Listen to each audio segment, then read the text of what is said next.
नमस्कार शेतकरी मित्रांनो, आज 14 मार्च 2026. आज आपण पाहू कर्जमाफीची अंमलबजावणी कशी होणार, नवीन डिजिटल शेतकरी आय डी काय आहे आणि आज हवामानात मोठा कोणता बदल होणार आहे. तर व्हिडिओ शेवटपर्यंत नक्की पहा. पहिली मोठी बातमी, सरकारने जाहीर केलेल्या 2 लाख रुपयांच्या कर्जमाफीसाठी ॲग्रीस्टॉक प्रणाली वापरली जाणार आहे. यासाठी फार्मर आय डी तयार केला जात आहे. ज्यांचं नियमित कर्ज आहे त्यांना 50,000 रुपये प्रोत्साहनपर अनुदान मिळवण्यासाठी याच आय डीचा वापर केला जाणार आहे. याचा लाभ असा आहे की मध्यस्थांची गरज भासणार नाही. दुसरी बातमी तंत्रज्ञानाची.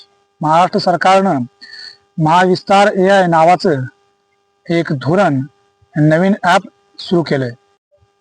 हे ॲप तुमच्या पिकावर पडणाऱ्या रोगाची, किडीची आणि हवामानाची रिअल टाइम माहिती देईल.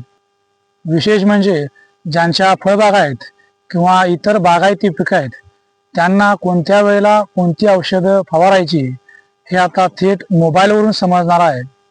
आणि हे धोरण राबवणारं महाराष्ट्र राज्य हे भारतातील पहिलं राज्य आहे. आता तिसरी सर्वात महत्त्वाची बातमी म्हणजे हवामानाचा इशारा.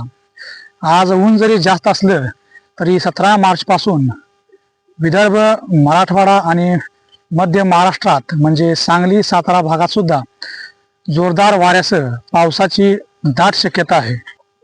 काही ठिकाणी गारपीट सुद्धा होऊ शकते.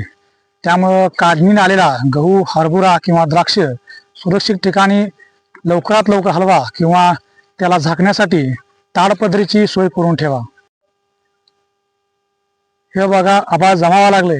हातात तोंडात आलेल्या पिकाची काळजी घ्या. धन्यवाद.